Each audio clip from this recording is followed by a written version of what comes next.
Breaking news Eluru జిల్లాలో పసిపిల్లల అమ్మకాల ఘటన కలకలం రేగింది.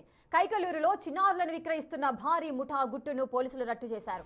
ఈ అక్రమ దందాలో విస్తుపోయే నిజాలు వెలుగులోకి వస్తున్నాయి.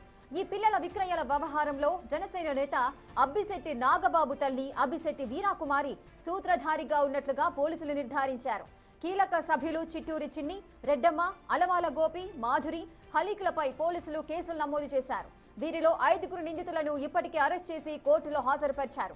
ఇక ఫరీనా అనే మహిళ ప్రస్తుతం ఇతర కేసుల్లో రాజమండ్రి సెంట్రల్ జైల్లో శిక్ష అనుభవిస్తోంది.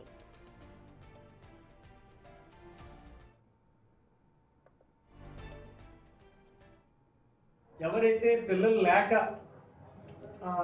వాళ్ళ ఇబ్బందుల కారణంగా పిల్లల్ని ఏదో రకంగా తీసుకుందాం, వాళ్ళకి సరైన అడాప్షన్ ప్రక్రియ తెలియకపోవడం వల్ల చేసిన మిస్టేక్స్ ఏదైతే ఉన్నాయో అది కూడా చట్టపరంగా అది కూడా నేరం కిందే వస్తుంది.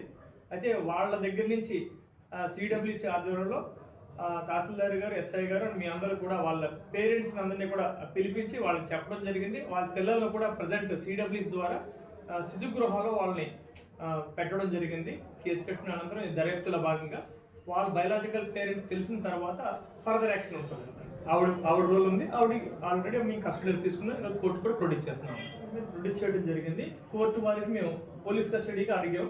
పోలీస్ కస్టడీకి 1 or 2 daysలో వస్తారు కాబట్టి ఫైనల్ తీసుకున్న తర్వాత ఫర్దర్ ఏమన్నా ఆవిడ చెప్పిన దాన్ని బేస్ చేసుకుని ఫర్దర్గా కూడా వెళ్తుంది.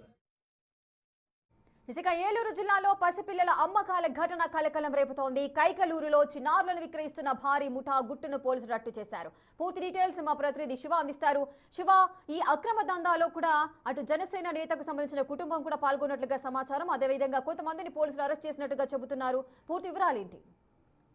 మొత్తమే చూసుకుంటే కైకలూరు జిల్లాకు సంబంధించి మదనపల్లిలో చిన్నపిల్లల విక్రయ ముఠాని పోలీసులు చుట్టూరట్టు చేశాడు. సరిగ్గా 10 రోజుల క్రితం ఒక పసికందును విక్రయిస్తున్న సమయంలో వీరమ్మ అని జనసేనకి సంబంధం ఉన్న వ్యక్తిని అదుపులో తీసుకుని విచారించారు. వెంటనే కూపీలాగా నొక్కదినట్టు దాదాపుగా గత కొంతకాలంగా 6-7 చిన్నారులను క్రయ విక్రయాలు చేసినట్టు కూడా పోలీసులు గుర్తించారు. ఈ నేపథ్యంలో వీరమ్మతో పాటు అదే నియోజకవర్గానికి సంబంధించిన జనసేన గ్రామ నాయకుడు, ఆయనతో పాటు మరొక 4 మొత్తానికి సంబంధించి కూడా జన సైనికులకి సంబంధం ఉన్నట్టు కూడా పోలీసులు ప్రాథమికంగా గుర్తించారు. మరికొంతమంది వ్యక్తులు, మొత్తం 5 వ్యక్తులని పోలీసులు అరెస్ట్ చేసి కోర్టుకు రిమాండ్ పంపిన పరిస్థితి కనిపిస్తా ఉంది. ఈ కేసులో ప్రధాన నిందితురాలుగా ఉన్న వీరమ్మకు సంబంధించి కూడా జనసేన పార్టీకి సత్సంబంధాలు ఉన్నాయా అనే కోణంలో కూడా విచారణ జరుపుతా ఉన్నారు. రేఖ శివ, మరి పసిపిల్లల విక్రయాలను చెబుతున్నారు. ఎప్పటి నుంచి ఈ గుట్టు అనేది ఇది ఎంత జరుగుతోంది?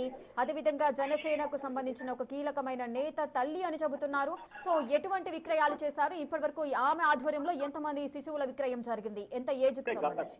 గత 6-7 నెలల కాలంగా కూడా ఈ వ్యవహారం కొనసాగుతున్నట్టు తెలుస్తా ఉంది. దాదాపు క్రయ విక్రయాలు చేసినట్టు కూడా పోలీసులు ప్రాథమికంగా దర్యాప్తు చేశారు. ప్రస్తుతానికైతే ఆమెను అరెస్ట్ చేసి రిమాండ్కి పంపారు. తర్వాత ఆమె కస్టడీకి తీసుకొని విచారణ చేసినట్లయితే ఎన్ని విక్రయాలు జరిగాయి, ఎంతమందిని ఆమె క్రయ విక్రయాలు చేశారు, ఎవరెవరి వద్ద నుంచి ఎవరెవరికి విక్రయించారు అనే కోణంలో కూడా పూర్తి స్థాయిలో విషయాలు వెలుగులోకి వచ్చే అవకాశం కనిపిస్తా ఉంది. Rekha right, thank you Shiva, thanks for the details. ఇక ఈ పసిపిల్లల విక్రయాల వ్యవహారంలో జనసేన నేత అబ్బిశెట్టి నాగబాబు తల్లి అబ్బిశెట్టి వీరాకుమారి సూత్రధారిగా ఉన్నట్లుగా పోలీసులు అయితే నిర్ధారణకు వచ్చారు. మొత్తంగా 5 అయితే అరెస్ట్ చేయడం అయితే